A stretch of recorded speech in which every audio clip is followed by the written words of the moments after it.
Hello scale modelers from YouTube, and welcome to my channel.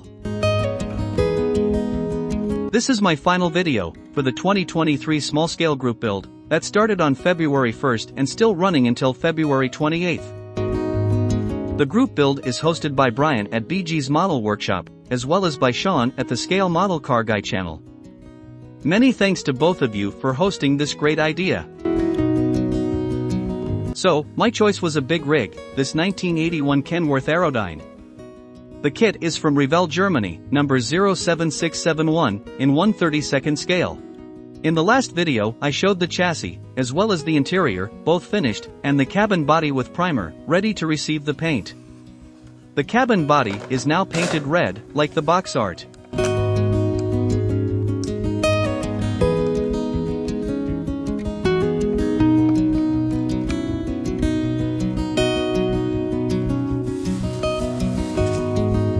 After the red paint cured well, I painted black the trim around the front windows, and I used metal foil to make the trims around the doors, as well as for the trim around the rear grille.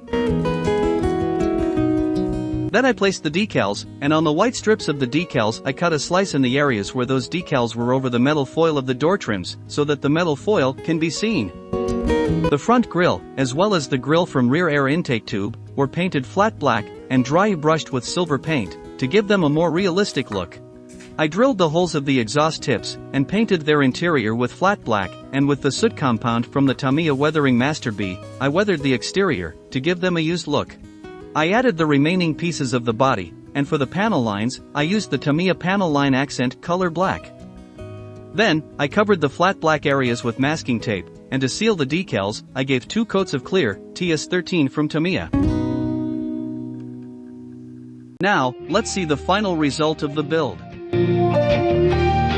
After insert the glass for the windows and the interior tube, I joined the body with the chassis, and here is the result. It was built at box stock, and even following the box art colors. The cabin body is red with the white stripes, and the chrome elements. Even the other elements at the rear of the cabin were painted as indicated in the manual, and I just added the metal foil to make the trims around the doors, as well as the trim around the rear grille. The interior was painted with light gray and dark gray, with the dashboard black. The chassis was painted with a base coat of black primer, and dry brushed with silver to highlight some details. As this is a curbside model, the only visible part of the engine is the oil pan, as well as the transmission bottom, that are molded into the chassis. Therefore, underside, to have some color contrast, the engine oil pan was painted beige, with the 2 oil filters painted blue, the transmission was painted aluminum, and the drive shaft was painted magnesium. I didn't mention in the update video, but the 2 fuel tanks, on each side of the chassis, were re-chromed. They are still chrome, but less shiny than the originals. I gave a layer of matte varnish to the rims, over the chrome, and used the Tamiya panel line accent color black, to give them a more aluminum look. The tires were painted with dark gray, to give them a rubber color, and to have a color contrast with the chassis.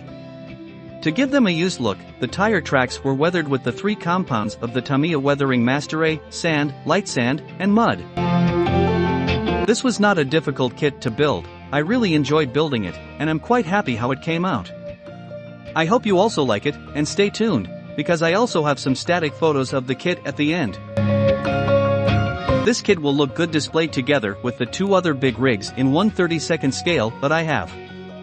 The black 1978 Chevy Bison, built back in the 80s, and the green 1984 Kenworth T600, that I built in 2021. So, for this year it was this big rig, and it was fun to join this group build again. Many thanks to Shawn and Bryan for hosting it, and I'm looking forward to the next year event. Thanks to all my subscribers, and thanks for watching. If you like this video, please give it a thumbs up, and comment down below, with any question or feedback. See you in the next video.